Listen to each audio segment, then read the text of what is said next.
Majira ya saa 2 kasoro, kijana wa kuitwa Mustafa baada ya kufika ofisini kabla ya kuanza kazi alijikuta ameshikwa na haja, ilibidi aelekee msalani. Mustafa baada ya kumaliza kujisaidia, maana alikuwa ananawa kwenye sinki la kusafisha mikono. Mara baada ya kumaliza kujisaidia, alikwenda mpaka kwenye sinki la kusafisha mikono ili aweze kujisafisha. Mustafa alitoa pete aliyokuwa amevaa kidoleni, ilikuwa ni pete ya ndoa, akaiweka kwenye sinki na kisha alianza kujimwagia maji kwa ajili ya kunawa na sabuni. Mustafa wakati ananawa, simu yake iliyokuwa mfukoni ilianza kuita. Kwa vile simu yake haikuwa na mlio, ilitetemeka kuonesha ya kwamba simu yake ilikuwa inaita. Mustafa hakupokea ile simu kwa muda ule kwa sababu bado alikuwa na sabuni kwenye mikono yake, hivyo aliendelea kunawa haraka haraka. Akanawa na baada ya kumaliza akafuta mikono yake kwa taulo ndogo iliyokuwepo hapo. Alifanya hivyo ili aweze kupokea ile simu, lakini kabla hajapokea ile simu, tayari ile simu ilikuwa imeshakatika. Ingawa simu ilikuwa imekata, lakini aliitoa mfukoni ili angalie ni nani alikuwa anampigia. Kijana huyu Mustafa kabla hajaangalia simu ile iliita tena. Kwa vile simu sasa ilikuwa iko mikononi mwake, aliangalia ni nani alikuwa anampigia. Alikuta jina la Shena. Japo kijana Mustafa alishtuka kuona jina lile la Shena ambalo kwake lilikuwa ni jina geni na hajawahi kabisa kusevu kwenye simu yake.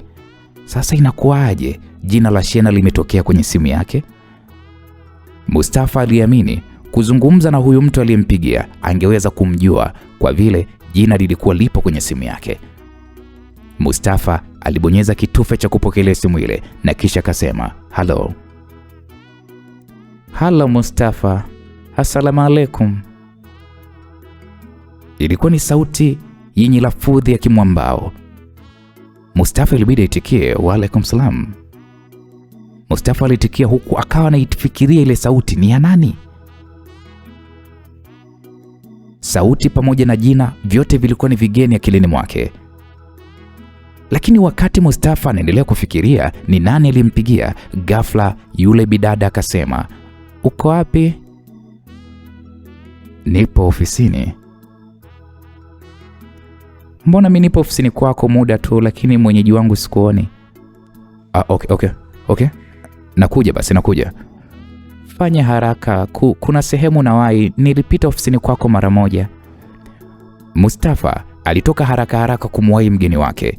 Alimpita sekretari wake bila hata kumuuliza kitu, japokuwa haikuwa utaratibu mzuri kumruhusu mgeni aingie ofisini bila mwenyeji kuwepo huko ofisini. Mara zote sekretari wake alikuwa anamruhusu mtu aingie mpaka yeye bosi atoe hiyo ruhusa. Lakini kwa kauli ya mgeni kwamba kaingia ofisini, ilionyesha kabisa sekretari amemruhusu aingie pasipo ridhaa ya bosi wake. Kwa Mustafa akampita sekretari akaenda moja kwa moja mpaka ofisini. Mustafa alipoingia ndani ya ofisi alishtuka. Hakuona mtu, lakini kulikuwa kuna harufu ya manukato mazuri sana ilisambaa kila kona kwenye hii ofisi. Mustafa alitoka haraka ili amuwahi huyo mgeni wake, kwa kuamini huenda labda mgeni wake aliingia alafu katoka baada ya kuona kwamba labda kamsubiri kwa muda mrefu. Kwa sababu Mustafa kaingia ofisini kakuta kuna harufu ya manukato, kwa akaamini kabisa huyu mtu ametoka muda so mrefu. Lakini Mustafa wakati anawaza atoke mule ofisini amuwahi huyo mgeni wake labda ametoka nje, Mustafa akawa anaamini kabisa ya kwamba mbona kule mchooni alipoenda hakutumia muda mrefu, kwamba huyo mgeni ndo hakuwa na uvumilivu kiasi hiko. Mustafa alitoka ofisini kwake akakimbia mpaka getini kwa mlinzi, akaenda kumuuliza, "We, kuna mgeni wangu ametoka hapa sasa hivi?" Mlinzi akashangaa, "Mgeni? Bosi, mgeni gani bosi?" "We bwana, sikia bwana, kuna mwanamke bwana, mgeni wangu mwanamke." "Bosi, unajua bosi, toka uingie jana wewe. Yaani hakuna mtu yote hapa ambaye ameweza kuingia bosi. Toka uingie wewe. Hajaingia mtu yote bosi." Wadogo, hebu acha masiala bwana. Hebu niambie ukweli, kama ulitoka hapa kwenye lindo, wewe niambie bwana. Mimi wala hata sikumind. Ninachosema bwana, kuna mgeni wangu hapa kapita. Wewe mgeni alikuwa sasa hivi ofisini kwangu. Mimi nakuja hapa unaniambia kwamba kuna mtu aliingia ndani. Sikiliza bwana mdogo wangu, mimi najua unalinda kazi yako. Unaogopa kuniambia kwamba ulitoka kidogo, si ndio? Hebu niambie bwana. Mimi sikufukuze kazi, wewe niambie tu kuna mgeni wangu hapa kapita, si ndio? Bosi, mimi nasema haki ya Mungu kabisa bosi, hakuna mtu yeyote zaidi ya dada Sara tu ambaye alitangulia kuingia kabla yako. Lakini bosi, hakuna mtu ameingia. Hakuna mtu ametoka. Okay, poa. Ngoja kwanza. Hapo Mustafa akarudi mpaka ofisini. Akamuuliza Sara ambaye ndo sekretari wake. Sara akaweka bize, yani ile kazi yake ilikuwa namweka bize akaiweka kando. Akaambia, sikiliza Sara, kuna mgeni hapa ametoka, si ndio? Bosi, mgeni gani? Sara, mgeni alikuwa ofisini kwangu sasa hivi hapa. Nimeuliza ametoka. Bosi, hakuna mgeni yote aliyefika hapa. Kwanza bosi, ilianza lini mimi namruhusu mgeni aingie ofisini kwako bila ruhusa yako? Maana yake ni kwamba ningekupigia simu ili nipate ruhusa yako. Kwa sasa mgeni wangu kaingiaje? Kwa hiyo kapitia wapi sasa? Maana yake unaona kama vile unataka kunikatalia Sara. Bosi, mgeni unayemsemea wewe umemwona wapi kwani? Hebu njoo, nyanyuka Sara, njoo ofisini, njoo. Sara pamoja na bosi wake Mustafa wakaongozana mpaka ofisini. Ofisi ambayo bado harufu ya manukato, harufu ya perfume kali ilikuwa inaendelea kunukia ndani ya hiyo ofisi. Bosi, hivi perfume nzuri kama hii umeitoa wapi? Sijawahi kukusikia unanukia hivi. Sara ambaye ni sekretari alimuuliza bosi wake Mustafa huku akiona nyanyua pua zake kuvuta hiyo harufu. Mustafa akamwambia, sikiliza we Sara, haya manukato mimi ndo nimeyakuta ofisini kwangu baada ya kurudi kutoka kule chooni msalani nilipokuepo. Nimerudi, nimeingia huko ofisini ndo nimekuta haya manukato. Inamaanisha kwamba kulikuwa kuna mgeni wangu huko. Alafu unaona nikatalia, unaniambia kwamba mgeni hayupo. Bosi. Sara, mimi nazungumza ukweli bosi. Nini? Inaonekana kuna mgeni mkaingia ofisini Sara. Hebu niambieni basi ukweli jamani. Mbona kile nayemuuliza nakataa? Sasa bosi, huyo mgeni wako kapita wapi? Hebu subiri. Mustafa alisema huku akichukua simu yake juu ya meza. Aliangalia namba iliyokuwa imeingia yenye jina la Shena. Ilibidi sasa aipige. Simu ilionekana iko bize, yani kila kipiga ilikuwa inasema simu inaongea na mtu mwingine. Okay. Simu yake inatumika.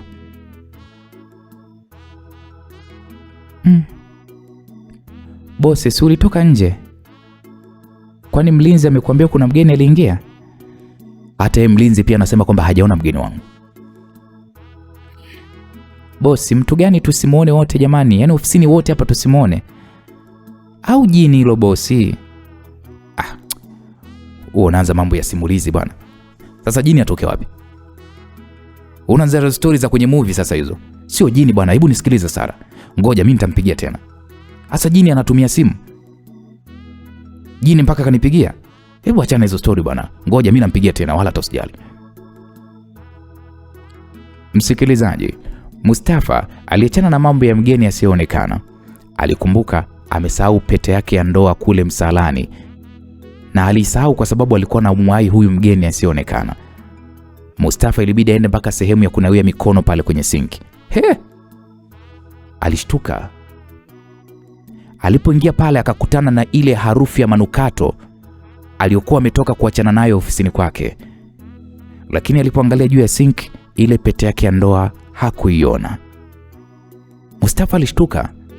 Akaangalia chini, labda ile pete ya ndoa itakuwa imedondoka, lakini vile vile chini ya sinki pale la kunawia mikono hapakuwa na ile pete yake ya ndoa.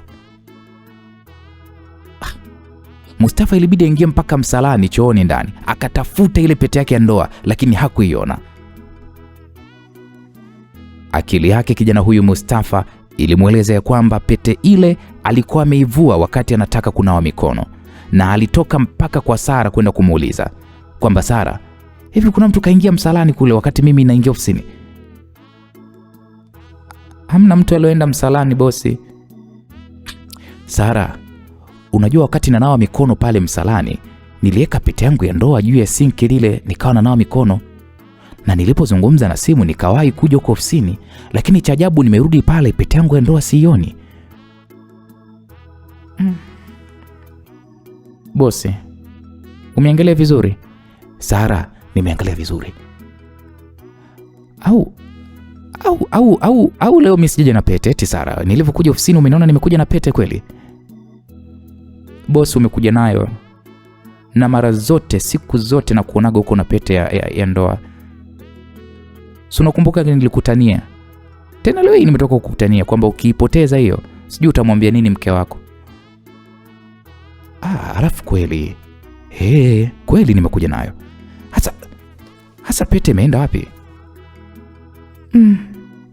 Bosi, mbona sasa leo mauzauza? Yaani unajua uwezi kuamini. Ile harufu ya manukato ambayo tumeisikia ofisini kwangu, nimeisikia tena kule chooni. Inanukia vibaya mno. We bosi, kweli? Kweli Sara, kwa nini kudanganye? Bosi, hebu kwanza tulia kwanza. Inawezekana leo labda umeamka una mawazo mengi sana kutokana labda na issue ya wifi sijui, kutokana labda na issue ya wifi. Mimi nilikueleza kwamba mkienda Mbagala kila kitu kitakuwa sawa. Yule mama anawasaidia wengi sana. Sema bosi, tatizo uliamua kulilificha. Lakini mimi nakwambia bosi, mpaka leo wewe ungekuwa na mtoto. Ni kweli unachokizungumza. Jana niliporudi, unajua nilimkuta wifi yako alikuwa analia sana. Tatizo nini? Tatizo ni lile la mtoto. Anasema kwamba sijui kawasikia watu sijui wakimsema kwa mafumbo kwamba sijui yeye azai, sijui tasa na vitu kama hivyo. Kwani bosi hujamueleza mke wako yale tulozungumza jana? Ya kwamba kuna mtaalamu anaweza akamsaidia? Unajua nilimueleza mke wangu kuhusiana na hilo jambo, lakini mke wangu anasema kwamba amechoka na uongo wa waganga wa kienyeji. Kwa sababu toka tuanze kuhangaika swala la mtoto, hivi unajua huu ni mwaka wa 5 hatujapata mtoto. Bosi, mwaka wa 5 unahangaika hujapata mtoto? Ndio hivyo Sara. Na fedha tulioipoteza tungeweza hata kujenga nyumba kubwa sana, au hata tungeweza kujenga sio nyumba, hata gari 2 tungeweza kumiliki. Bosi, nisikilize mimi. Yule mama, yule mganga, yule watiba yule ambaye nitakupeleka mimi, yule mama kiboko. Wapo watu waliokata tamaa kama wewe, lakini walipotumia dawa za yule mama, walipata watoto, tena mapacha unaambiwa. Bosi, niamini mimi, yani nikikupeleka kwa huyo mganga, nakwambia wifi anapata watoto mpaka mwenye utashangaa. Unajua Sara nini? Issue sio kwamba wewe msikuamini.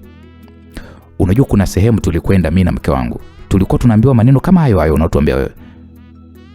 Mpaka tukawaona na watu waliopata watoto. Lakini tulipokwenda sisi tulitumia zile dawa za ule mganga, lakini hatukupata kitu. Bosi, nisikilize mimi. Nendeni Mbagala. Nendeni Mbagala afu tuone. Naam. Kijana huyu Mustafa ilibidi tu akubali kishingo upande.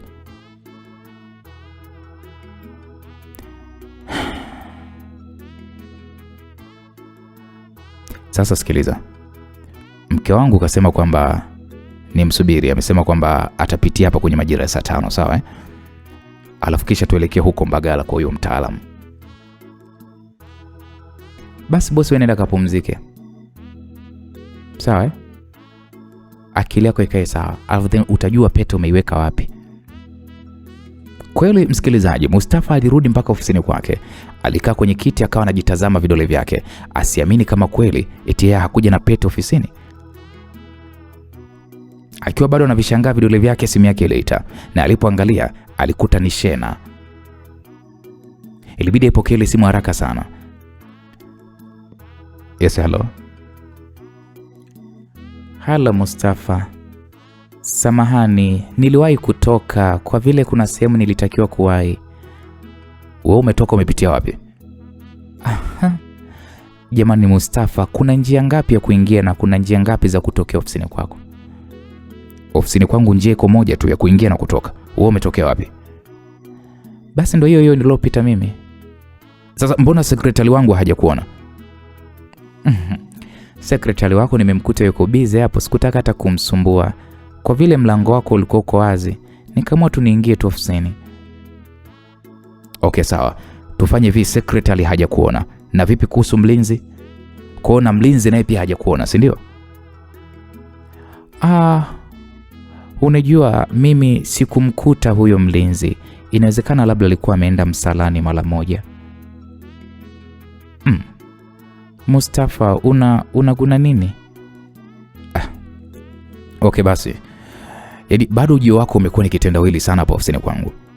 Nataka kujua pete yangu umeichukua wewe, si ndio? Mustafa, nichukue pete yako ili iwaje? Kwani mimi na wewe tuna mahusiano mpaka nichukue pete yako? Hapana. Sasa pete yako nichukue vipi wakati hatuna uhusiano wa kimapenzi mimi na wewe? Inata mwenye na shangaa. Umemuuliza mkeo? Nimuulize nini ikiwa nimeondoka pete nimeivaa? Mustafa, acha ubishi. Hebu muulize mke wako. Nitamuuliza ya kwamba? Muulize sasa hivi na kisha mimi nitakupigia simu. Hapo Shena alipomaliza kusema maneno hayo, alikata ile simu. Kijana huyu Mustafa hakutaka kabisa kuendelea kubishana. Aliamua kumpigia simu mke wake, lakini alijua huku ni kuchochea tu matatizo, kwa vile alikumbuka kabisa aliondoka nyumbani na pete ya ndoa iko kidoleni. Baada ya simu kupokelewa upande wa pili, ilibidi amuulize mke wake.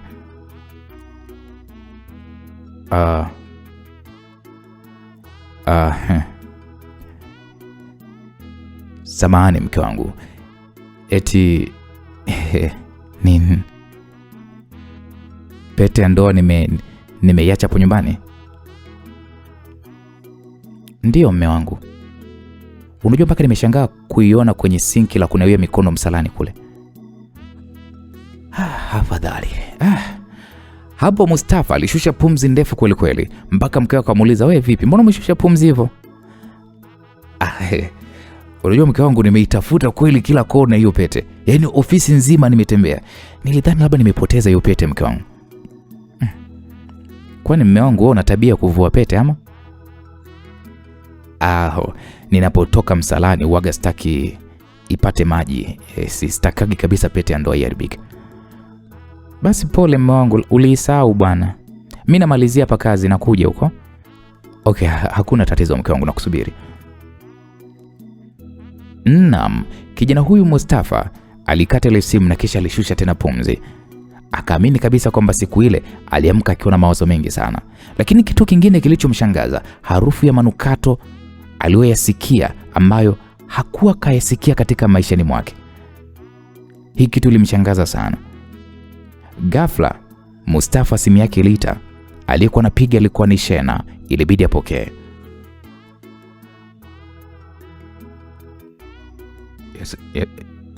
Yes, hello. Vipi? Mkeo amesemaje? Amesema kwamba nilisahau nyumbani. Sasa inakuwaje unanishushia lawama mimi? Lakini samahani, ni kwamba tu nilichanganyikiwa. Sasa kuna kitu cha umuhimu kilinileta asubuhi ya leo ofisini kwako ambacho nahisi kimekutesa kwa miaka 5. Kitu gani iko? Sijakuelewa. Ni kuhusiana na mtoto. Wewe umejuaje wakati hiyo ni siri yangu mimi na mke wangu? Mustafa, hebu acha kujitoa akili. Habari za mke wako kukosa mtoto kwa miaka mingi uliniambia we mwenyewe, na kuhangaika kwa waganga wa kila aina ndani na nje. Uliniambia umepoteza pesa nyingi sana, lakini hapakuwa na manufaa yoyote. Sasa kutokana na kuhangaika sana mpaka imefikia hatua umekata tamaa, japokuwa mnataka kwenda leo huko Mbagala kwa mganga kujaribu mara ya mwisho. Uongo kweli? Ni kweli uko sawa, lakini wewe, mimi nimekuambia lini hizi taarifa? Sasa ina maana mimi ningejuaje kama wewe hujaniambia? Basi kweli nimechanganyikiwa kiasi cha kusahau hata kama nilizungumza na nani. Okay, Mustafa, tuachane na hayo. Nataka nikusaidie mkeo apate mtoto, lakini naomba na wewe unisaidie shida yangu. Shida yako? Wewe una shida gani? Kwanza nataka mkeo apate mtoto, alafu hayo mambo mengine yatafuata. Ila Mustafa, naomba uniahidi mkeo akishapata mtoto na mimi utanisaidia. Nakuahidi ukinisaidia mke wangu akipata ujauzito, yani unachokitaka mimi kama kipo ndani ya uwezo wangu, mimi nitakusaidia na pia nitakupa zawadi kubwa sana ukifanikisha mke wangu apate ujauzito. Basi naomba msiende kwa huyo mganga wa huko Mbagala. Sawa Mimi nitampelekea mkeo dawa. Sasa wewe mimi nitakuamini vipi kama dawa utakayompatia mke wangu itamsaidia kushika ujauzito? Utaamini mkeo akishika mwezi huu mke wako atashika ujauzito. Okay. Sawa. Naam, baada ya mazungumzo, kijana Mustafa alikata simu. Alitulia akiwaza vitu vyote vile, huku akiamini matatizo ya mkewe kuchelewa kupata mtoto yamemchanganya sana, hasa baada ya familia yake kuingilia kati na kumtaka aoe mwanamke mwingine, na hii ni kutokana na sheria ya dini yake, ndio ilivyo anavyotaka.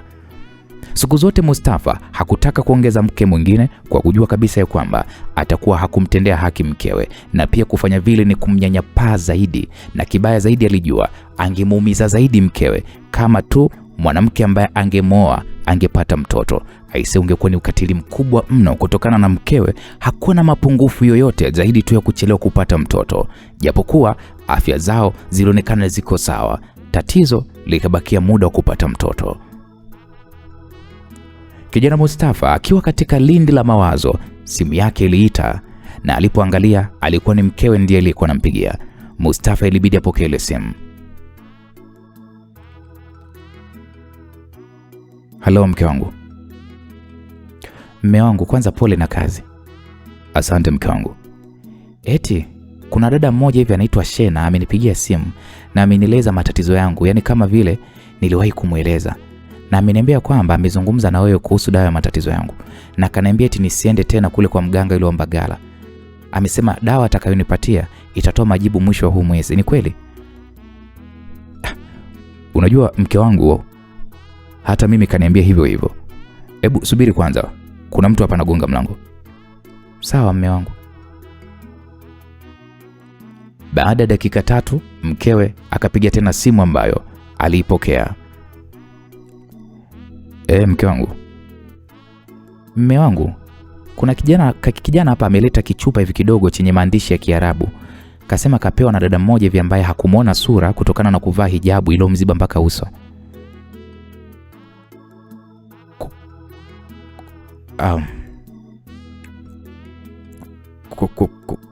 Kwa hiyo sasa hapo mke wangu atwendi Mbagala, si ndio? Ndio, hebu tusubiri tuone uongo wake kama haya anayosema ni ya kweli. Mustafa alikubaliana na mkewe wasiende tena kwa mganga kule Mbagala. Mustafa alimpigia simu Shena kutaka kumshukuru, lakini simu haikuwa hewani. Mustafa ilibidi achane na huyo Shena, akaendelea na kazi zake za ofisini za kila siku. Naam, kutokana na wingi wa kazi, Mustafa alirudi nyumbani majira ya usiku. Baada ya chakula walikwenda kuoga na kisha wakarudi kitandani. Mume wangu, Shena alisema tukutane kimwili majira ya saa 4 kamili za usiku, ili yai la uzazi ilisiweze kupotea. Mke wa Mustafa alimweleza mumewe. Mke wangu, kwa unataka kuniambia kwamba huyo Shena alikupa maelekezo jinsi ya kutumia hii dawa, si ndio? Oh, unajua nilisahau kumuuliza. Sasa tunafanyaje? Maana dawa yoyote lazima kuwe kuna maelekezo namna ya kuweza kutumia. Lakini mume wangu, namba yake ya simu si unayo? Mpigie. Mustafa alinyanyuka kutoka kitandani, alienda kuchukua simu. Alitafuta jina la Shena ili ampigie, lakini ajabu ni kwamba jina la Shena halikuonekana kabisa kwenye simu yake.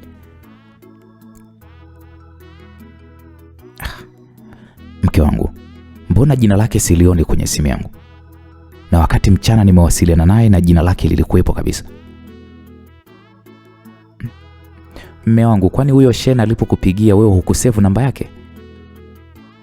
Mke wangu, hebu nielewe, namba yake ilikuwepo kwenye simu. Yaani ilikuwa imeseviwa kabisa, na shangaa sasa sioni.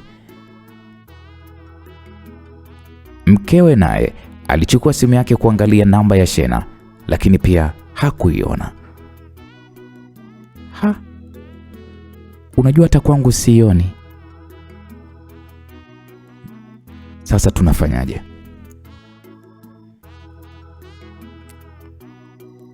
Najilaumu kuto kumuuliza maelekezo ya hii dawa. Sasa hatujui tunywe au tujipake. Ni heri maandishi yaliyoandikwa kwenye chupa yangekuwa ni ya Kiingereza tungeweza kusoma. Lakini haya maandishi ya kwenye chupa ni ya Kiarabu na sitambui hata neno moja hapa kusema ukweli. Kwa hiyo mume wangu, tunafanyaje? Na muda unakaribia. Hatuna jinsi. Kwa vile hajatupatia maelekezo na pia namba yake haipatikani, mimi sioni nini cha kufanya. Naam, Mustafa alinyamaza baada ya simu yake kuweza kuita. Alichukua na kuitazama na alijikuta akitamka kwa sauti, Shena anapiga, Shena anapiga. Mume wangu, kweli amepiga?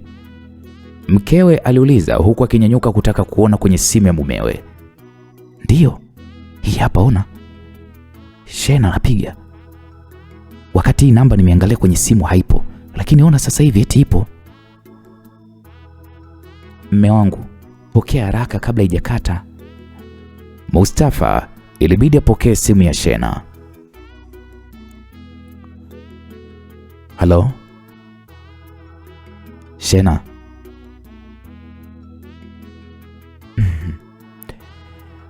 Jamani, mbona unakuwa unapupa hivyo we mwanaume? Shena, lazima niwe na pupa kutokana na kwamba na muda unazidi kusogea bila kuwa na maelekezo ya matumizi ya hii dawa ulotupatia. Ni kweli niligundua nilifanya kosa. Najua muda umekwenda sana. Sasa cha kufanya, hebu chukua ndoo ya maji. Weka maji yaliyomo kwenye hiko kichupa nusu tu, na kisha uende wewe na mke wako mkaoge. Kwa vile muda utakuwa umekaribia, baada ya kuoga, hebu jifuteni hayo maji. Kabla ya tendo, kila mmoja jipake mafuta hayo sehemu zake za siri, ndipo muweze kuingiliana. Na baada ya tendo, kila mmoja anywe kidogo hiyo dawa, na kisha muoge tena kwa kuweka mafuta yaliyobakia kwenye chupa, na mkisha mlale. Shena, hebu samahani kwanza. Bila samahani. Tunaweza tukaoga na sabuni? Hapana, mnatakiwa muoge bila sabuni. Okay, sawa, nimekuelewa. Mlikuwa mnataka mtoto gani? Yoyote, ili mradi tu awe mtoto. Mbona moyoni mwako wewe unataka mtoto wa kiume? Kiukweli lakini yoyote atakayepatikana mimi nitampokea. Na vipi kuhusu mke wako? Yoyote, mtoto yoyote, yani si kwetu ni sawa, ili mradi tupate tu mtoto. Mbona unamsemea mke wako? Yeyote tu ni mtoto, ni sawa tu. Mke wa Mustafa alijibu kwa sauti. Lakini Mustafa, mbona uliweka nadhiri mtoto wa kwanza akiwa mwanamke utampatia jina la mama yako, si ndio? Ya, ni kweli kabisa, lakini atakayekuja mimi nitampokea. Sasa mnaweza mkakubaliana mnataka mtoto gani atangulie. Kama wa kike mtakunywa hayo mafuta kabla ya tendo, na kama wa kiume mtakunywa hayo mafuta baada ya tendo. Okay. Tumekuelewa. Mna swali lolote? Hapana, tuna swali. Haya, nawatakia usiku mwema. Na kwako pia. Naam, baada ya simu kukatika, kijana huyu Mustafa alimgeukia mkewe na kisha akamuuliza, mke wangu, nina imani umemsikia Shena. Unataka tutangulize mtoto gani? Wa kike. Kwa nini asianze wa kiume? Si umesema kwamba uko tayari kumpokea mtoto yoyote ama? Lakini mke wangu, nakuomba kitu kimoja. Hebu nipatie upendeleo, huyu wa kwanza awe mtoto wa kiume. Umeshindwa vipi kunipa upendeleo mke wako, alafu wa pili awe wa kiume? Naam, walijikuta wanajisahau. Muda ulikuwa umekwisha, hivyo walitakiwa watekeleze kile walichoambiwa. Mpaka wanakubaliana, muda ulikuwa umeelekezwa ulikuwa umeshavuka zaidi ya dakika 15. Mke wangu, unajua tumevusha muda tulioambiwa. Tuliambiwa saa 4, lakini sasa saa 4 na dakika 15. Sasa tutafanyaje? Kwani saa 4 imeshavuka? Lakini alisema saa 4 juu ya alama, maana ni kwamba saa 4 kamili. Sasa saa 4 na dakika 15.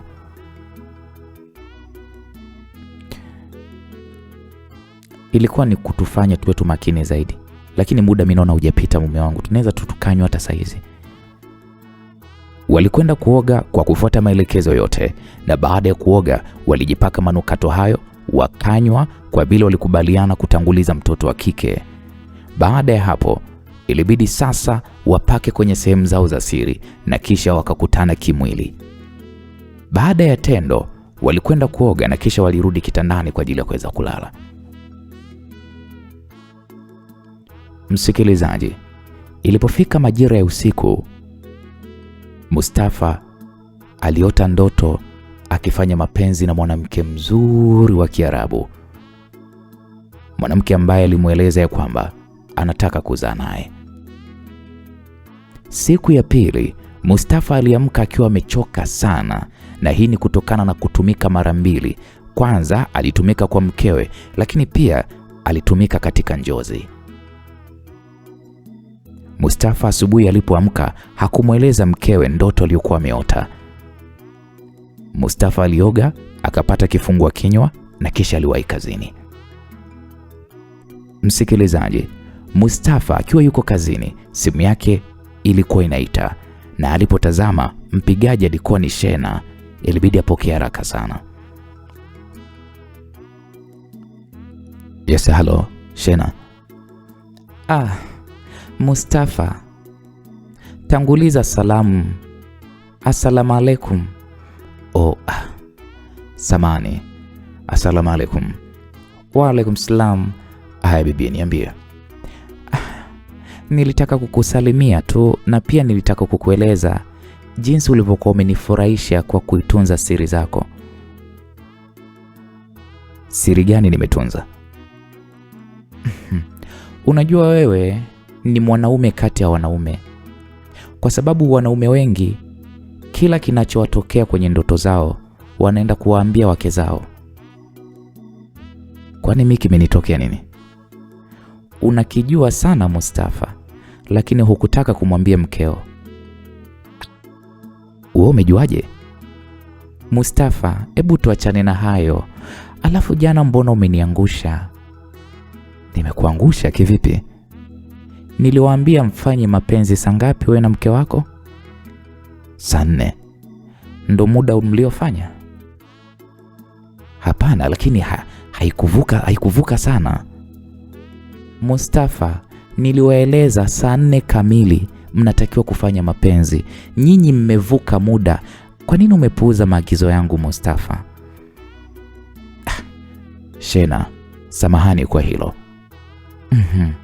Sijui. Alafu kwa nini hukufurahia uamuzi wa mkeo? Nimefurahia na ndio maana tumekubaliana kutanguliza mtoto wa kike.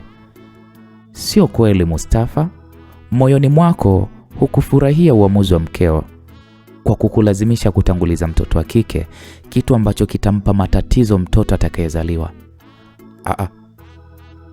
Kwa nini sasa mtoto awe na matatizo? Kukunjua moyo wako wakati wa tendo la ndoa hukufanya inavyostahiki kama siku zote. Mimba iliyoingia umeitia sumu. Nimetia sumu? Ndiyo. Ili kuondoa hiyo sumu kwenye tumbo la mke wako, unatakiwa kukunjua moyo wako, na bila hivyo mtoto atakayezaliwa atakuwa na matatizo.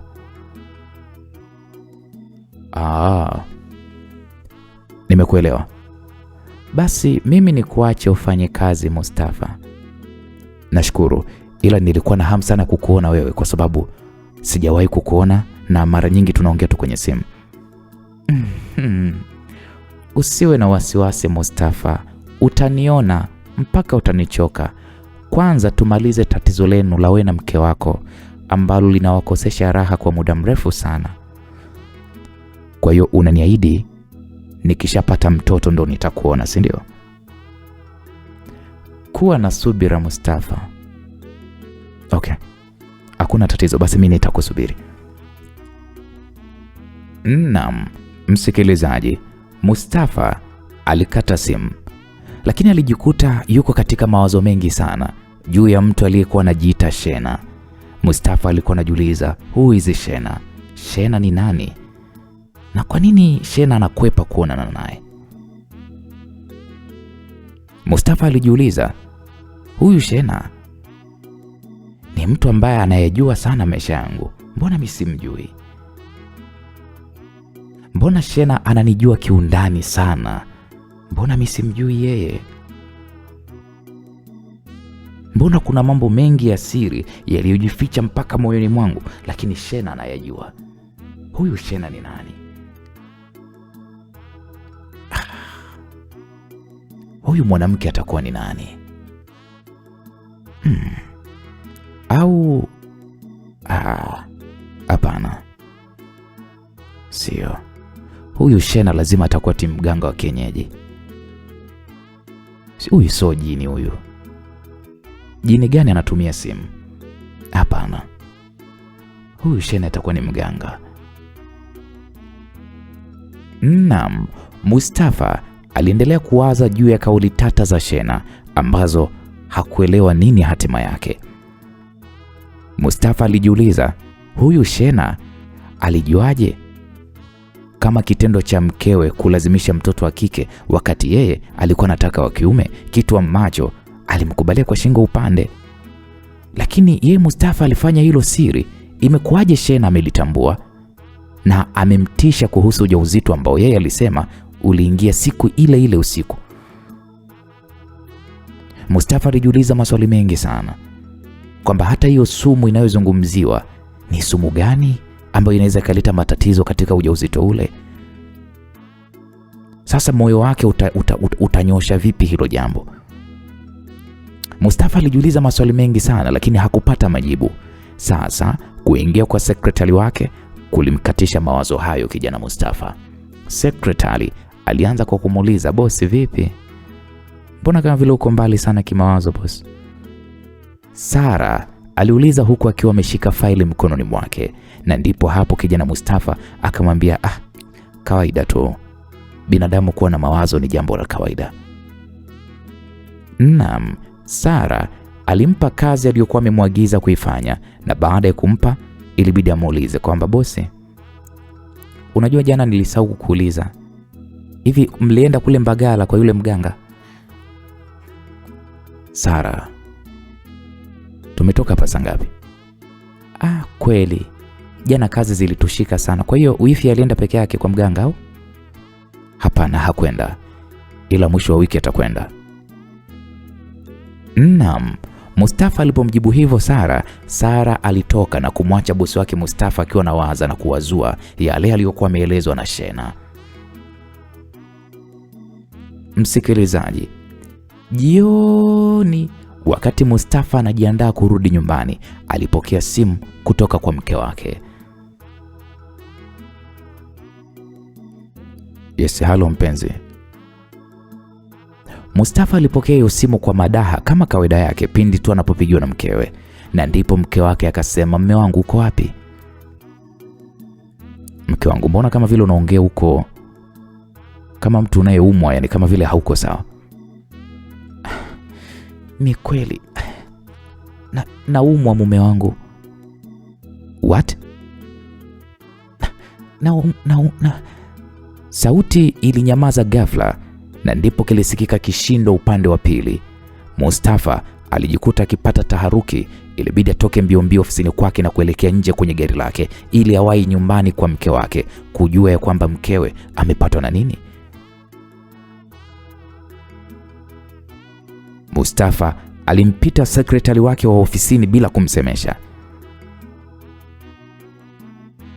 Sekretari aliyekuwa katika maandalizi ya kuzima vyombo vya umeme ili waweze kutoka na bosi wake. Sara alishangaa sana kumwona bosi wake akitoka mbio kuelekea nje. Sara ilibidi aache kazi, alimfuata bosi wake huko nje ili ajue kulikoni.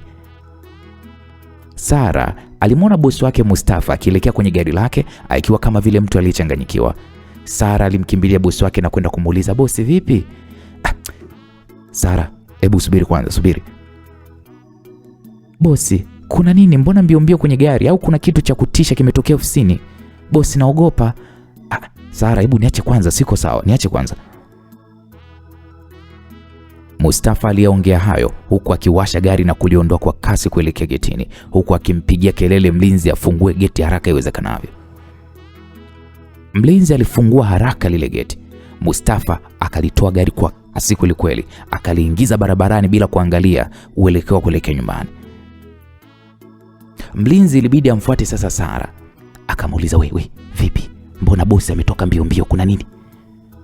Mlinzi aliuliza, uso wake ukiwa umetawaliwa na mshangao.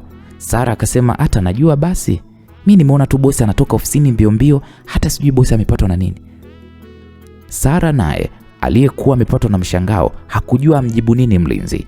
Mlinzi akamuuliza Sara, wewe Sara, kwani wewe hujamuuliza bosi?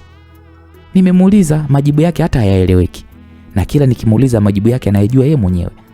Acha vitu vyake vyote vya umuhimu, kaacha koti, kaacha laptop, yani kaondoka kama kachanganyikiwa. Basi kutakuwa kuna kitu kimempata, sio bure unajua. Mimi nina wasiwasi kuna kitu kimetokea huko ofisini. Twende basi tukaangalie. We, nani aingia ofisini kwa bosi? Toka juzi mimi bosi simuelewi mambo yake. Mimi nina wasiwasi. Bosi anataka kurukwa na akili huyu. Hapana bana. Asingeweza kuendesha gari. Naam, wakati mlinzi na sekretari wanajadiliana yaliyomtokea bosi wao, Mustafa akili yake muda huo ilikuwa inawaza nyumbani. Alikuwa anashindwa kuelewa nini kimempata mke wake ambaye muda mfupi uliopita alikuwa akizungumza naye akiwa katika afya njema kabisa. Mustafa alipofika nyumbani kwake alisimamisha gari lake nje ya nyumba yao na kisha alikimbilia ndani bila hata ya kufunga mlango wa gari. Alipoingia ndani alishtuka kumkuta mkewe amelala chini akiwa amepoteza fahamu. Alijaribu kumuita mke wake lakini mwanamke hakuitikia. Alimbeba akatoka naye mpaka nje ili amwaishe hospitalini. Akamweka siti ya nyuma ya gari, akafunga mlango, naye akazunguka upande wa pili wa gari, akaingia ndani ya gari. Mustafa alipowasha gari liligoma kabisa. Mustafa kila alipowasha gari ikawa inagoma kuwaka. Mustafa alishangaa. Mustafa alipoangalia kwenye geji ya mafuta ilimshtua eti kuona kwamba mafuta yote yamekauka. Shit. Mustafa alijikuta akitahamaki huku akipiga ngumi kwenye usukani wa gari, na ndipo hapo ghafla simu yake iliita. Mustafa jasho lilikuwa linamtoka kutokana na tatizo la mke wake. Alijifuta jasho kwa shati lake lililokuwa likimvuja kama vile maji, na kisha akatazama simu kuona ni nani alimpigia. Alipotazama alikuta ni Shena ndiye anaipigia ile simu.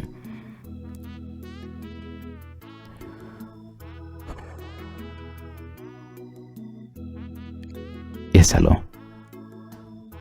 Alipokea, lakini pumzi zake zilikuwa ziko juu mno. Mustafa, mbona hivyo, kuna shida gani? Sauti ya Shena ilionyesha kushtuka kidogo. Nina tatizo. Tatizo? Tatizo gani tena Mustafa?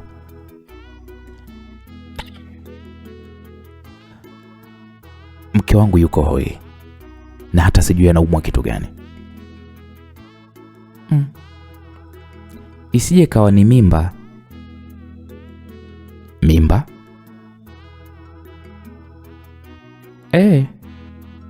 Unashtuka nini sasa? Sasa mimba hiyo imeingia lini? Imeingia jana. Shena, hebu acha utani.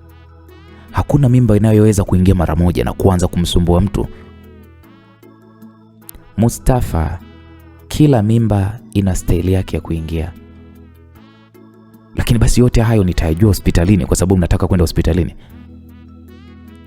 Unampeleka hospitalini ili iweje? Mke wangu ana hali mbaya sana, na kwanza sijui kama ni mzima kusema ule kweli. Kwa hiyo lazima nimwaishe hospitalini. Naam, kauli hii ya Mustafa ilimfanya Shena angue kicheko, kitu ambacho kilimshtua sana Mustafa. Ilibidi aoje kwamba mbona unacheka?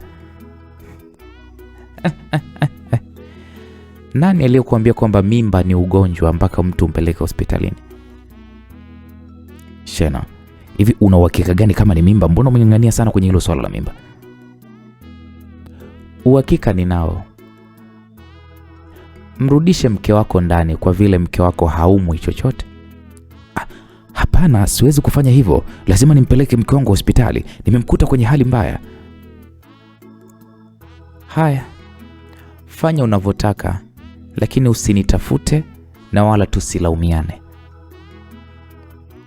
Naam, Shena alitoa kauli ya kitisho kidogo. Kauli ile ilimshtua sana Mustafa na kumfanya jiulize kwamba Shena ana maana gani kuzungumza vile. Kwa hiyo Shena, ulikuwa unataka nifanyaje? Hapo Mustafa ilibidi sasa awe mpole, na ndipo Shena akasema, mrudishe kwanza ndani mke wako.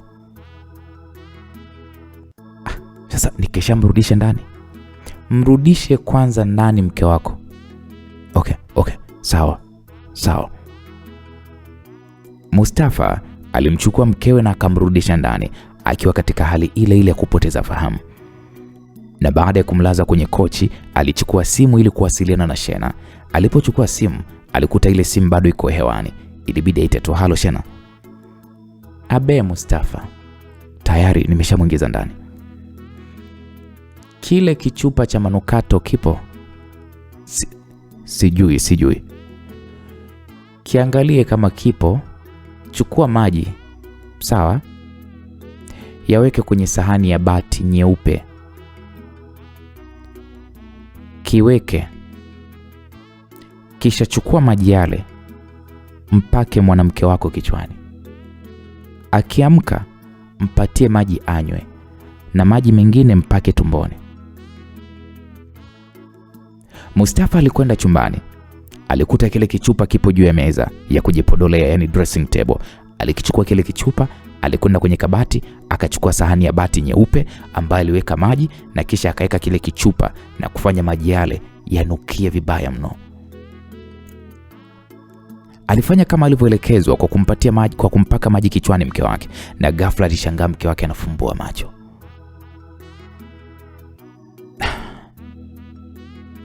Husna, alimuita kwa sauti ya chini, na ndipo mwanamke wake akaitikia, be mme wangu.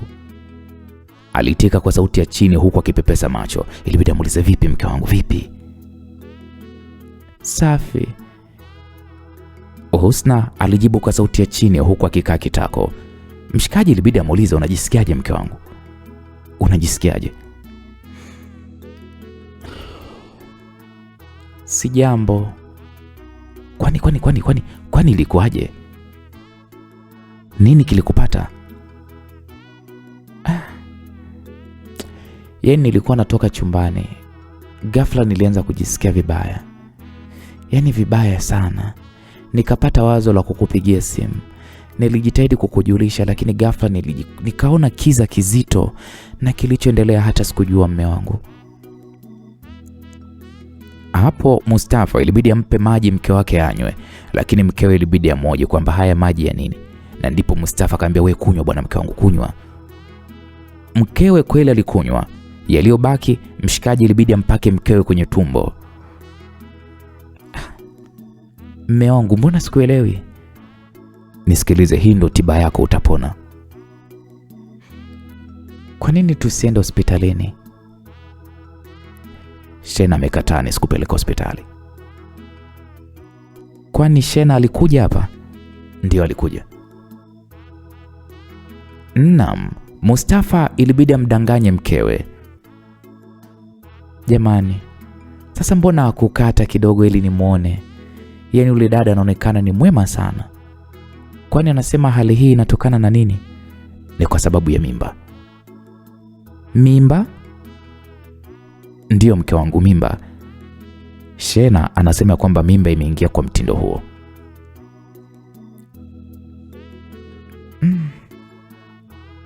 Mme wangu, mbona ndo nakusikia leo mimba inaingia mara moja tu? Alafu hapo unaanza kuona mabadiliko makali kweli mme wangu? Basi mke wangu, inaonekana tu mambo ya jana mimba imeingia. Hapana. Mimi siwezi kuamini mpaka nikapime. Duka la dawa lipo jirani, tuwe nenda kanunue kipimo. Msikilizaji, Husna alinyanyuka ili atoke nje. Mara simu yake iliita. Aliporudi kwenye kochi na kuichukua, ilikuwa inatoka kwa Shena. Husna alianza kuongea kwa kusema asalamu alaikum, na ndipo hapo yule Shena akasema wa alaikum salam.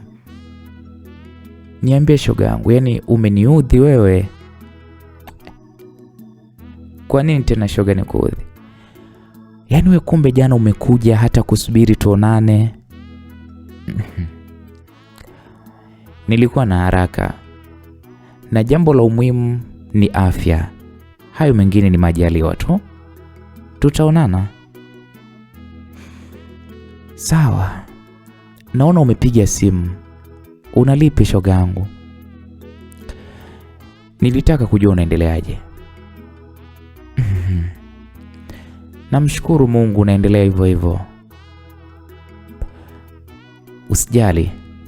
Hayo ni mambo ya kawaida, na siku zote mimba zinakuja kwa staili tofauti tofauti, na mara ya kwanza lazima ikusumbue sana. Shoga, hii hata so mimba. Mimba gani ingie kwa siku moja?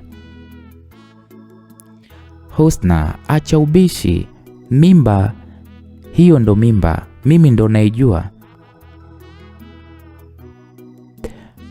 Kwanza shoga yangu Shena, we ni nani? We ni mganga au we ni Hapo Husna alikata maneno yake, lakini Shena akamwambia malizia tu. Si ulitaka kusema kwamba mimi ni jini, si ndio? Hapana shoga yangu. Labda nikwambie kitu kimoja Husna. Mimi utanijua tu muda so mrefu. Kama mimi ni mtu, kama mimi ni jini, kama mimi ni mganga, au kama mimi ni mchawi, utanijua. Hapo Shena alitamka kwa sauti ya usirias kidogo. Samahani shoga yangu, sikuwa na maana hiyo, bali nilitaka tu kujua. Si nimekueleza kwamba utanijua, sasa wasiwasi wako ni wa nini?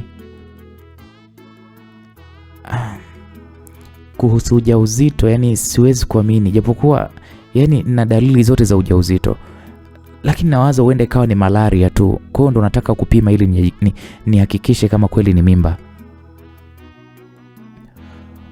Husna, naomba swala lako usichanganye na masuala ya kizungu, sawa? Naam, msikilizaji, hapo mwanadada Shena alimpa onyo mke wa Mustafa. Sawa, nimekuelewa shoga yangu. Najua majibu yako yamejaa unafiki. Sasa nenda kinyume, tusilaumiane. Nimekuelewa shoga yangu. Nataka hili umweleze na mumeo, sawa? Sawa. Hapo simu ilikatika na kumfanya Husna arudi kwenye kochi na kukaa. Safari ya kwenda duka la dawa baridi ilikatika ghafla. Mustafa alishtuka, ilibidi amuulize mkewe, vipi? Mbona uendi dukani? Shena amekataa nisiende. Amekataa? Ndiyo, nisiende kununua kipimo cha mimba wala hata nisikitumie kabisa. Amejuaje wewe unataka kwenda kununua dawa? Sio dawa, kipimo. Nimemwambia kwamba nataka kuhakikisha kama kweli nina ujauzito, kwamba nakwenda kununua kipimo cha mimba. Kwa hiyo nimemwambia. We,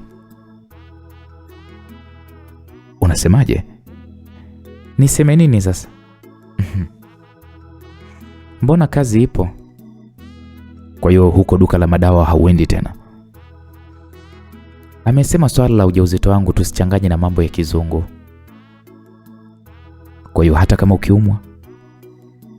Sijui, muulize wewe. Okay, sawa, nimekuelewa. Naam, walikubaliana kuto kutumia dawa za kizungu kwa kipindi chote cha ujauzito, japokuwa Husna moyoni mwake hakuamini kama ana ujauzito na alitaka kufanya kwa siri ili apate uhakika kama kweli yeye ni mjamzito. Naam, msikilizaji, kwa upande wa pili tunapata kumwona Sekretari Sara.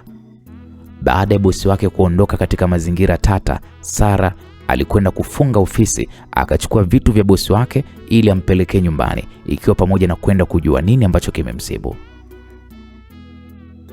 Sara alikodi gari akaelekea mpaka kwa bosi wake. Lakini Sara wakati yuko njiani, ghafla usingizi ulimpitia shwa.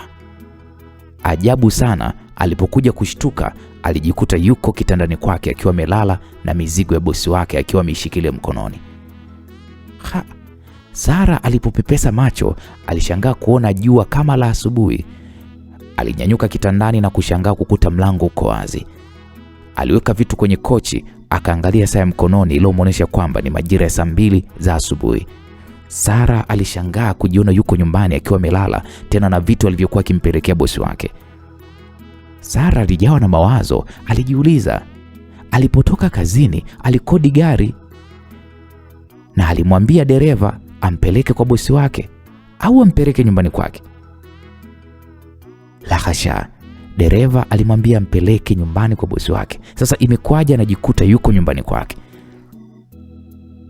Sara mawazo yake yalimpelekea kuwa huenda labda alijichanganya, alimwambia dereva ampeleke nyumbani kwake na sio nyumbani kwa bosi wake.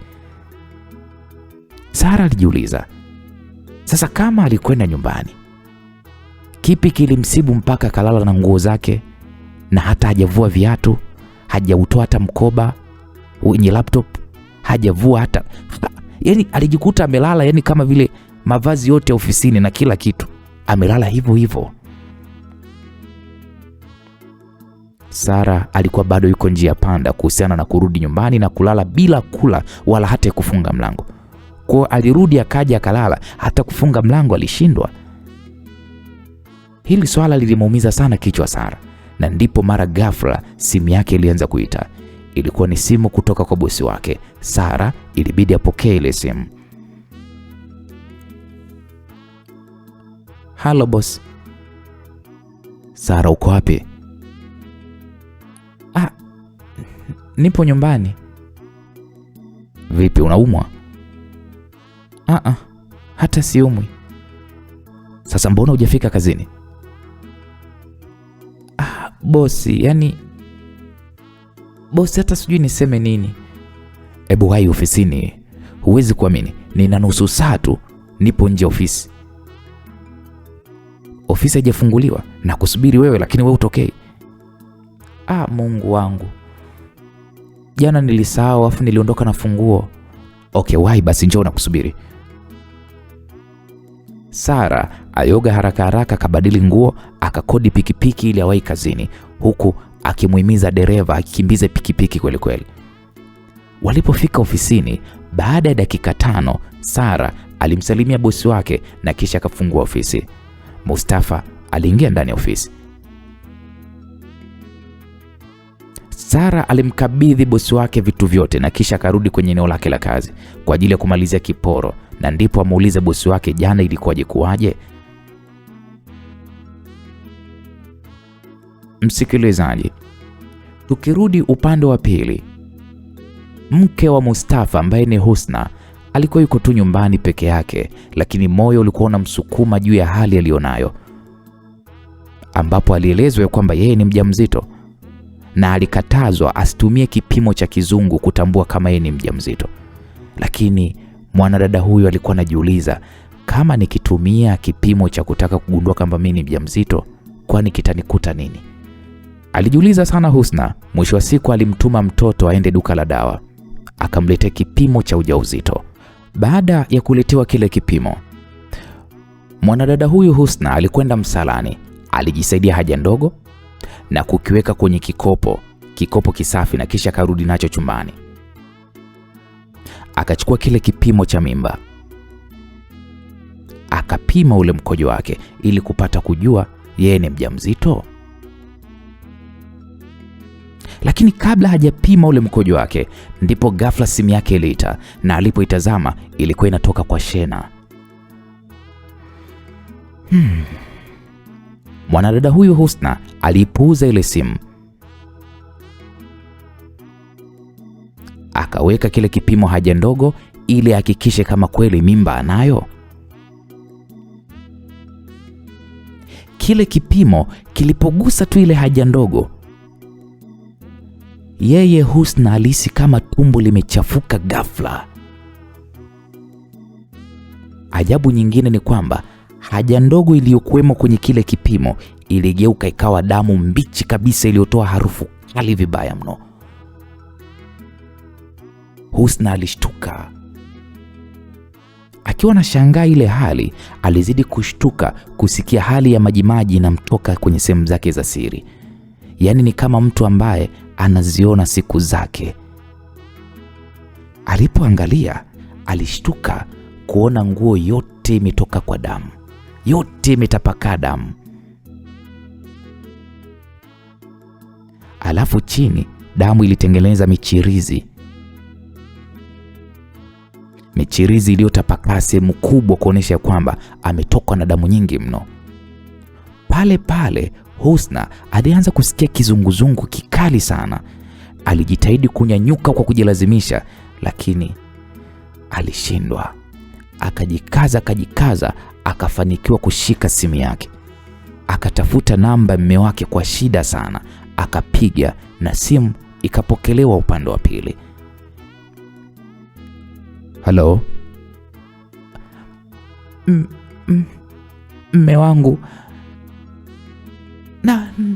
nakufa. Baada ya kusema vile, simu ilimpokonyoka na yeye alijitupa chini kama mzigo wa salfeti. Pale pale Husna alipoteza fahamu. Mustafa huku ofisini alishtuka. Alijiuliza mke wake amepatwa na nini tena. Hakutaka kutoka kama jana yake kwa kumshtua sekretari wake. Alimwaga kwa sauti ya kawaida iliyoficha siri nzito sana ndani ya moyo wake.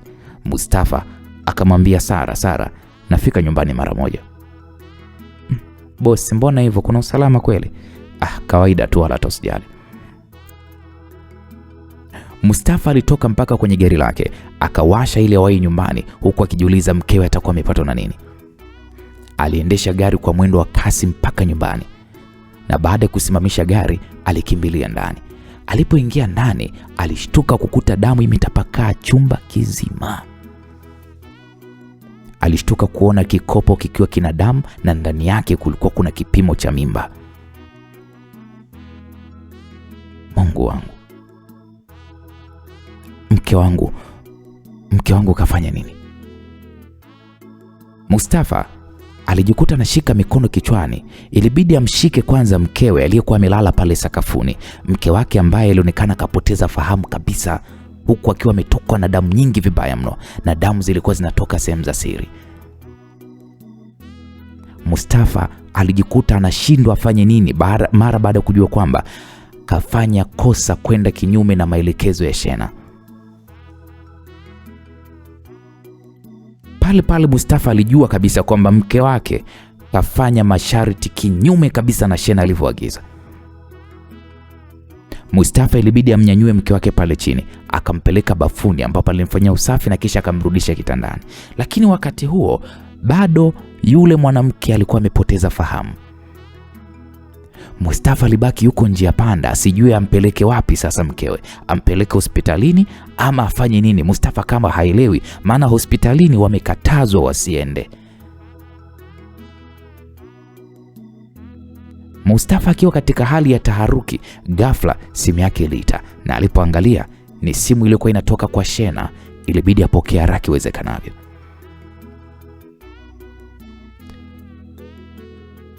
Yes, halo Shena. Halo Mustafa, vipi? Mbona kama una tatizo? Ndio, mke wangu ana matatizo. Matatizo gani tena? Yaani hata sijui, mke wangu anatokwa na damu. Kwanza uko wapi? Nipo nyumbani. Umeondoka saa ngapi? Wakati nimeingia nimeliona gari lako. Sasa hivi nimetoka. Basi mimi nipo ofisini kwako, utawahi kurudi? Shena, yani matatizo ya mke wangu unayaona madogo ama? Sio madogo, ila mke wako hayo matatizo amejitakia yeye mwenyewe. Sasa Shena, ndio sijakataa. Unanishauri nini sasa? Kuhusu nini? Tatizo la mke wangu. Ulikuwa unahitaji msaada wangu? Msaada gani? Hata ushauri wako tu, ni shauri chochote. Mpeleke hospitali. Lakini Shena, si ulitukataza? Nilichowakataza si ndo mmekifanya? Kwa hiyo mimi niwasaidie nini? Lakini so mimi, ni mke wangu ndo kafanya. Basi mpeleke hospitali. Kwa hilo mimi sina msaada wowote kwako, kwa sababu lipo nje ya uwezo wangu. Niliwaambia msitumie kipimo chochote. Tena niliwasisitiza msitumie madawa ya kizungu. Haya, mke wako kafanya nini? Kwa kilichompata ni haki yake, sina cha kuwasaidia. Kwa hiyo nikimchukua nikimpeleka hospitalini sasa hivi hakuna tatizo? Mustafa, mimi sio mganga wa kienyeji. Wewe wahi hospitalini, utampoteza mkeo. Naam, hapo Shena alisema kwa sauti yenye usiriasi kidogo. Ilibidi sasa Mustafa akubali kwa kusema okay, sawa, nimekuelewa. Kwa hiyo ofisini unarudi saa ngapi? Sijajua. Ukimpeleka hospitali lazima atapata kitanda. Nitakusubiri. Ukichelewa mimi nitaondoka. Okay, sawa. Baada ya kukata simu, kijana huyo Mustafa alimchukua mke wake na kumwaisha hospitalini. Alipofika hospitalini, Mustafa alipokelewa na wauguzi na wakamkimbiza wodini. Wakamwacha Mustafa yupo tu nje akisubiri majibu ya madaktari. Baada ya vipimo, majibu yalionyesha ujauzito umeharibika. Ujauzito umetoka. Dokta alimuita ofisini Mustafa kumweleza tatizo la mke wake, na ndipo dokta akaanza kusema, sasa kijana, inavyoonyesha vipimo ni kwamba ujauzito wa mke wako umetoka. Ha? Dokta, ya kweli hayo kwamba mke wangu alikuwa na mimba? Ndiyo, mke wako alikuwa na mimba. Kwani wewe ulikuwa haujui kama mke wako alikuwa na mimba? Ndiyo dokta, ndiyo. Vipi bwana Mustafa, mbona unababaika kujibu? Dokta, unajua kulikuwa kuna dalili za kwamba mke wangu ni mjamzito, lakini hatukuwa tuna uhakika kama kweli ni mjamzito. Bwana Mustafa, wewe ni mwanaume mwenzangu, unaniangusha. Siku hizi swala la ujauzito sio la kusumbuka tena, kwa vile mkiwa na wasiwasi mnakwenda duka la dawa, ambalo nina imani siku hizi maduka ya dawa yapo kila kona. Unanunua kipimo, unapata uhakika kama mke wako ni mjamzito. Sasa inakuwaje mnakisia tu, hujui kama mke wako alikuwa ni mjamzito? Sasa dokta, sababu ya kutoka kwa ujauzito ni nini? Inawezekana mke wako alianguka au alilalia tumbo. Sasa dokta, itakuwaje? Atafanyiwa usafi, ataongezewa damu kutokana na amepoteza damu nyingi sana, na kisha tutaangalia hali yake kwa kesho. Ikiendelea vizuri, basi tutamruhusu aweze kuondoka. Kwa hiyo dokta, naweza nikamsubiri mke wangu? Hapana, wewe nenda kaendelee na majukumu ya ujenzi wa hili taifa, ila acha tu namba yako ya simu, tutakujulisha hali ya mke wako. Namba yangu mimi utaangalia kwenye business card yangu hii hapa. Nashukuru sana dokta, lakini tatizo sio kubwa sana kwa mke wangu.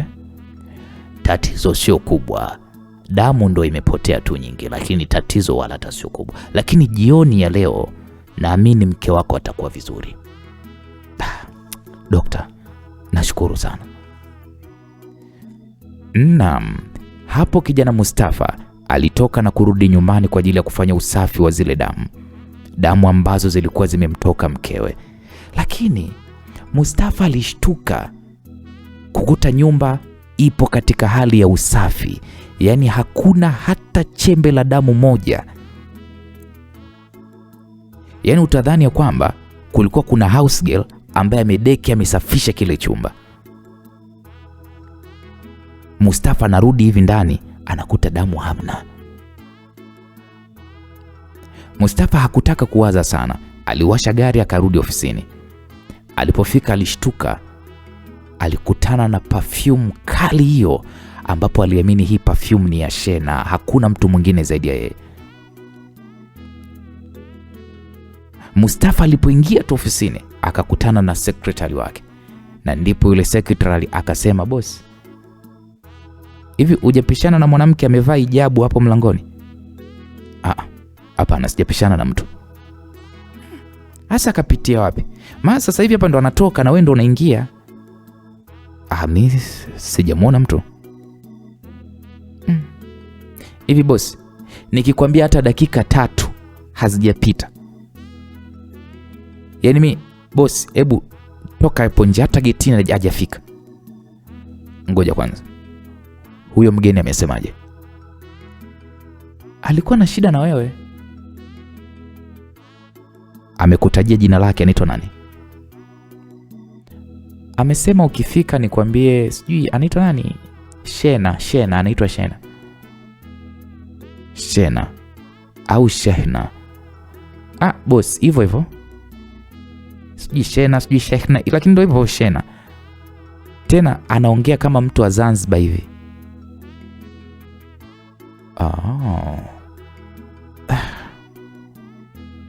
Hapo Mustafa alijikuta anageuka, akaanza kukimbilia nje ili amwahi huyo mgeni wake, lakini Mustafa mpaka anafika getini hakumuona mtu yoyote. Akamfuata mlinzi, akamuuliza, we mlinzi, Shabani, we, kuna mgeni hapa kapita? Aisee, ndio bosi, kuna mtu hapa kapita. Mwanamke, mwanaume? Aisee, ni mwanamke, lakini amevaa hijabu, kafunika mpaka sura, huku mbele haonekani kabisa. Ameenda wapi? Huku. Unajua bosi, baada ya kutoka hapa nje ilipita gari ambayo ilimchukua akawa ameondoka. Yaani alipotoka tu na gari limepita. Alikuwa amesimama hapo barabarani kama dakika 2 hivi amesubiri usafiri, na baada ya muda gari ikaja ikasimama na yeye ndo akaondoka. Kwa hiyo takuwa ameenda wapi? Afu kwa nini hakunisubiri? Kwani bosi hujaonana naye? Sijaonana naye. Mbona mmepishana baada wewe kuingia ndani ya jengo na yeye ndo ametoka? Kwa sababu wewe mpaka unaingia pale ofisini na yeye ndo akawa anatoka hivi. Alafu unasema bosi hujaonana naye kweli? Haki ya Mungu. Sasa mimi nimepishana naye wapi? Hakuna mtu nilomuona mimi. Naam. Kijana huyu Mustafa alijilaumu kwa sababu alikuwa na hamu sana kumwona Shena, amwone kwa macho yake baada ya kuvutiwa na sauti iliyomfanya amini kabisa huyu atakuwa ni mwanamke mzuri. Na hilo ndo tatizo la wanaume wengi kweli kweli. Akishaongea na bidada kwenye simu, basi akisikia ile sauti nzuri anaamini kabisa na huyo mdada atakuwa ni mzuri. Kwa hiyo siku zote Mustafa alikuwa anaamini hii sauti nzuri ya Shena, basi na huyo mdada atakuwa ni mzuri tu. Kwa hiyo akawa anatamani kweli kumuona. Sasa sikiliza. Huyo mdada ulivyomuona yupo vipi? Hebu nielezee, yuko vipi? Hebu niambie. Unajua bosi, kwa kweli huyo mdada siwezi kumuelezea kwa sababu kalificha umbo lake kwa mavazi aliyoyavaa. Kwanza kavaa mavazi meupe, alafu lafudhi yake anaonekana kama vile ni Mpemba. Ila yule mwanamke unajua na umbo matata. Unajua hata kama amevaa lile dela lile baibui lile, lakini bado umbo lake bosi lilikuwa linaonekana. Kwa nini unasema hivyo? Unajua toka anaingia mpaka anatoka, upepo ulikuwa unasukuma ile nguo yake. Basi mwili wake ulikuwa anaonekana na umbile matata hilo bosi. Yule mwanamke ni mzuri kinyama. Yaani bosi, unataka kuniambia we yule mwanamke hujawahi kuonana naye? Sijawahi. Sasa mbona alivyokuulizia ni kama vile mnajuana sana? Kwenye simu tu lakini sijawahi kuonana naye. Labda basi atarudi. Akirudi utamwona bosi, mimi nakwambia iseni bonge la chombo mtu wangu. Sidhani, ngoja tuone. Naam, hapo kijana Mustafa aligeuka na kurudi ofisini. Alipofika kwa msaidizi wake Sara, ilibidi amuulize, bosi vipi, umemwona? Hapana. Kwani huyo mtu anapaa jamani? Nimekuta ameshapanda gari ameondoka. Bosi, nilipokueleza yani ungetoka, ungemwahi, ungemuona. Labda atarudi, ngoja tusubiri. Kwa sababu gani bosi? Yani ile wewe unatokea hivi na yeye ndo anatoka. Yani ni kama vile mmepishana hivi mlangoni. Na mimi nilimueleza, akasema atakusubiri, lakini amekusubiri baada ya kuchoka ndo hivyo akataka kuondoka. Na mimi nilimwambia sana kusubiri, akakubali. Bosi, nimekutafuta kweli kwenye simu lakini haukuwa hewani. Mbona mimi simu yangu sijazima? Lakini mimi kila nilikuwa nikikupigia bosi simu inakata. Labda tu mtandao. Naam, Mustafa alipotaka kuingia ofisini, Sara alikumbuka kitu. Bosi, unasemaje?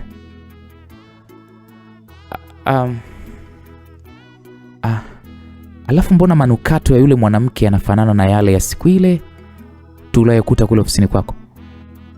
Hata mimi pia nimeyasikia yananukia hivyo hivyo. Kwanza yuko vipi huyo mwanamke? Kwa kweli bosi, sijamuona mwili mzima, ila bosi, huyo mwanamke ni mrembo. Afu mrefu. Alafu ni mwanamke anayejijali, yani anajikubali. Okay, poa, akirudi nitamwona. Au ikiwezekana kama anachelewa mpige picha kwa siri alafu nikija nitamwona. Naam, Mustafa alijibu hivyo huku akienda ofisini kwake. Alipofika alikaa kwenye kiti, alitulia kwanza kwa muda kabla kuanza kazi. Aliwaza sana kuhusu hali ya mke wake na yale yaliyomtokea. Mustafa alishangaa sana kiburi cha mkewe kukaidi amri ya Shena kwa kutumia kipimo cha mimba wakati alikatazwa. Hiko kiburi mkewe alikitoa wapi? Mustafa alijikuta akimlaumu sana mkewe kwa ukaidi aliokuwa ameufanya kufikia hatua ya kupoteza mpaka ujauzito wake. Lakini pia hali aliyoikuta nyumbani kwake ilimtisha sana. Lakini cha kushangaza zaidi, aliporudi nyumbani na kukuta kile chumba kimesafishwa na hapakuwa na dalili zozote za damu kumwagika. Mustafa alijikuta anajiuliza, nani aliyefanya usafi ule nyumbani kwake wakati ameondoka kwenda hospitalini, kwa sababu hapakuwa na mtu yeyote. Lakini amerudi amekuta pamefanywa usafi. Mustafa wazo lake lilikuwa ni labda shoga yake na mke wake maybe alipita kumsalimia na akakuta hali ile na akaamua kufanya usafi. Lakini kilichomshtua zaidi Mustafa ni sehemu yenyewe ya tukio kuwa ni chumbani kwake, sio sebuleni, ilikuwa ni chumbani kwake. Sasa hata kama ndo shoga wa mke wake, ndo kweli aingie mpaka chumbani, ndo afanye mpaka na usafi, huo ujasiri kautoa wapi? Haiwezekani. Sasa ni nani kafanya usafi? Lakini pia Mustafa aliamini hata kama ndo atakuwa shoga wa mke wake ndo amefanya usafi, lakini angepiga simu kuuliza kilichotokea. Mustafa akiwa katika mawazo mazito, sekretari wake ambaye ni Sara aliingia na faili la kazi, na cha kushangaa alimkuta bosi wake amezama kwenye dimbwi zito la mawazo.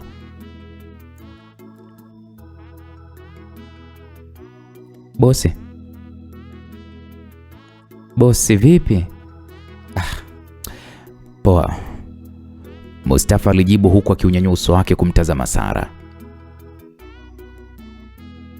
Bosi, uko sawa kweli? Kiasi chake, sio sana. Bosi, basi jana mimi hata sielewi kilichonitokea. Kitu gani Sara? Basi bosi, nikwambie, baada ya wewe kuondoka hapa Gulf ofisini, mimi hapa nilichukua vitu vyako. Kabla Sara hajaendelea kumwadithia bosi wake, alijikuta amenyamaza mara baada ya kusikia sauti ya mtu kule mapokezi. Sara ilibidi atoke ofisini kwa bosi wake aende akamwangalia huyo mtu mapokezini ni nani. Sara alipofika pale mapokezi alishtuka. Hakumkuta mtu, lakini sauti alisikia kuna mtu mapokezi. Lakini ghafla pale Sara alijishangaa, anaanza kujisikia kizunguzungu kikali sana. Alienda kwenye kiti chake akakaa, na baada ya kukaa alijisikia usingizi mzito. Alipojaribu hivi kujiepusha na ule usingizi, wapi chali, akajikuta kalala pale. Sara anakuja kushtuka, anajikuta amelala kwenye kochi nyumbani kwake akiwa na nguo za kazini. Kwanza mwenyewe Sara alishtuka, akajiuliza kinachomtokea ni kweli anaota ama ni AI.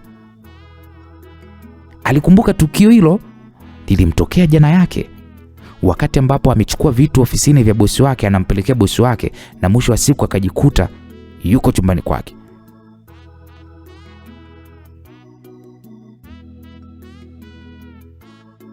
Wakati anakumbuka kabisa, alikodi gari na akamwambia dereva, nipeleke nyumbani kwa bosi wangu anapokaa Mustafa. Lakini mwisho wa siku akajishangaa anajikuta amelala nyumbani kwake akiwa na vitu vya bosi wake. Sasa Sara alijiuliza ni kitu gani huwa kinamtokea, na anajikuta kwenye ile hali ambayo ikaanza kumtisha. Sasa hata ungekuwa ni wewe msikilizaji, yaani wewe mara ya mwisho unakumbuka umelala ofisini, afu unapokuja kushtuka unazinduka unajikuta umelala kwenye kochi lako nyumbani kwako. Hata ungekuwa wewe ndo Sara msikilizaji, lazima ungeanza kuingiwa na hofu. Lakini kwa vile muda ulikuwa umekwenda, baada ya kuangalia sana kumuonesha ni majira ya 2 za usiku, Sara alikwenda kununua chips na soda na kisha alipanda kitandani ili kuitafuta siku ya pili aende tena kazini. Naam, msikilizaji, kwa upande wa pili, kijana Mustafa baada ya kutoka kazini ilibidi apitie hospitalini kwenda kuangalia hali ya mke wake. Mke wake anaendeleaje? Alimkuta mke wake hajambo kiasi, ila mwili ndo haukuwa na nguvu, hivyo kuendelea kuwepo hospitalini mpaka siku ya pili. Mustafa hakutaka kumuulizia mke wake ilikuwaje kuwaje mpaka akakaidi amri ya Shena na akafanya yale ambayo ameyafanya, na mwisho wa siku yametokea yaliyotokea. Mustafa hakutaka kumuuliza mkewe. Aliamini sehemu nzuri ya kulizungumzia hili ni nyumbani, hasa baada ya kuhakikishiwa na daktari ya kwamba kesho yake mke wake angetoka. Basi Mustafa hakutaka kumsumbua mkewe. Alimwacha mkewe apumzike, alafu yeye Mustafa akarudi nyumbani. Mustafa alipita kwenye mgahawa. Alichukua pale take away ili aweze kurudi nyumbani. Alipofika nyumbani, alioga, akapata chakula alichokinunua na kisha akachukua laptop yake akaanza kucheza game la magari ili kutafuta usingizi. Sasa, akiwa katika harakati za kucheza mchezo wa magemu ya magari, akasikia mlango unagongwa, alafu akawa anaitwa jina lake. Yaani mtu anagonga mlango, Mustafa.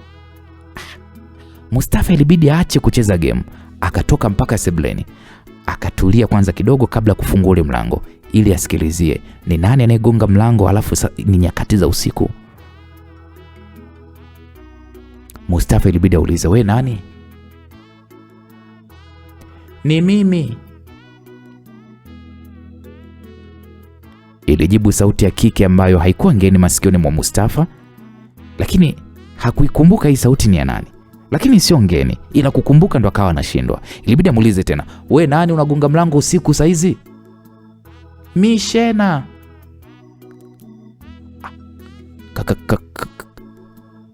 "Karibu." Mustafa alishtuka, alipata mpaka na kigugumizi cha ghafla mara baada ya kusikia jina la Shena ndiye anayegonga mlango. Msikilizaji, ile Mustafa anaenda kufungua ule mlango ili amuone Shena, waonane kwa mara ya kwanza uso kwa uso. Naam, kijana Mustafa alifungua mlango. Alilakiwa na harufu nzuri ya perfume. Ilikuwa ni tofauti kabisa na ile perfume aliyokuwa anaizoea siku zote. Ile ya leo ilikuwa ni nzuri zaidi. Mbele yake Mustafa alikuwa amesimama mwanamke mzuri sana, aliyekuwa amevalia vazi refu la gauni la kumeremeta, gauni lililoacha mabega yake wazi, na alikuwa amejifunika na mtandio. Mwanamke huyu alikuwa ni mzuri kweli kweli. Mwanamke huyu chini alivalia kiatu kirefu. Mustafa alipoangalia nje hakuona gari lolote lililopaki jirani na hapo. Kutokana na kwamba viatu vile, aliamini kabisa huyu asingeweza kutembea kwa miguu mbali mrefu. Sasa mbona huyu mtu kaja mwenyewe bila usafiri wa aina yoyote? Mustafa hakutaka kujiuliza maswali mengi. Ilibidi kwanza amkaribishe ndani huyo mgeni. Akamwambia, "Karibu ndani." "Asante," Shena alisema huku akiwa anaingia ndani. Akawa amelinyanyua juu gauni lake lililokuwa linagusa mpaka chini. Shena alikwenda kukaa kwenye kochi na kisha akatulia. Mustafa baada ya kufunga mlango akarudi kukaa kwenye kochi lingine. Akamwambia, "Karibu sana."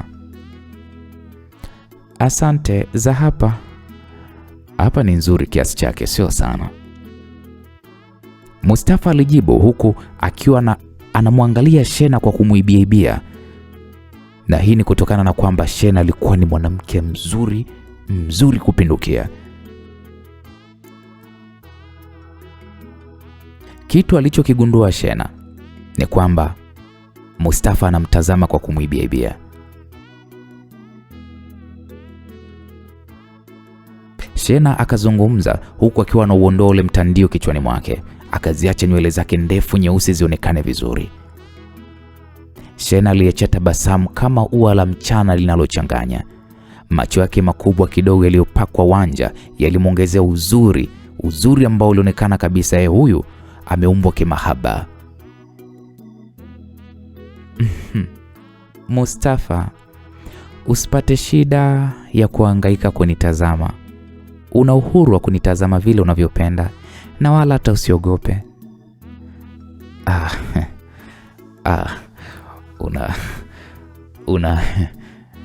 Kutokana na kushindwa kujiamini Mustafa, maneno alijikuta anashindwa kuyamalizia. Mustafa kwa mara ya kwanza alimwona mwanamke mzuri katika maisha yake. Hakugundua kasoro yoyote kutoka kwa Shena. Kumbukumbu zake ilimkumbusha kwamba huyu ndiye mwanamke aliyefanya naye mapenzi katika ndoto. Mustafa alikumbuka ile siku anafanya mapenzi kwenye njozi, ni alimwona mwanamke kama huyu. Mustafa, mimi ni mtu wa kawaida. Najua uzuri wangu unakubabaisha Nione kama nyama yoyote ile isiyokuwa na mfupa kwenye kisu kikali.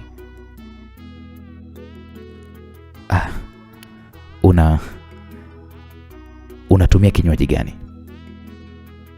Kwa leo sihitaji kitu. Nataka tuzungumze kitu alafu niondoke.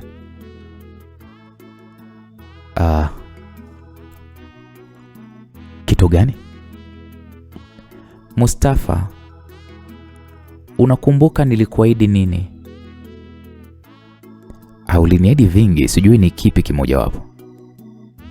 Kuhusu matatizo yako. La kunipatia mtoto, si ndio? Umempata? Sijampata. Kwa nini? Hatukufuata ushauri wako uliotuambia. Toka mwanze kuhangaika, mke wako aliwahi kupata dalili za ujauzito? Hapana. Kwa hiyo kazi yangu nimeimaliza, si ndio? Bado, kwa vile mimi sijapata mtoto. Utapata vipi mtoto na mke wako hataki mtoto? Sasa unanisaidiaje? Utanisaidiaje kwenye hili? Mustafa, sasa ni wakati wa wewe kunisaidia mimi ninachokuomba. Lakini mbona nilikwambia kama iko kitu unachokitaka kiko ndani ya uwezo wangu, mimi nitakusaidia.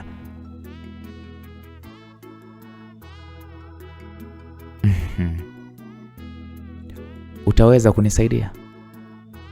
Ndio, niambie tu ni kitu gani ambacho hasa unakitaka kutoka kwangu.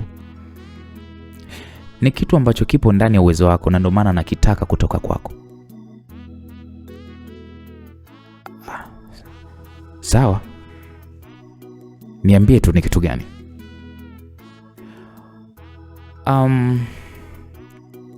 Ninachokihitaji kutoka kwako Mustafa ni haya. Bora msikilizaji, ni kitu gani ambacho Shena anakitaka kutoka kwa Mustafa?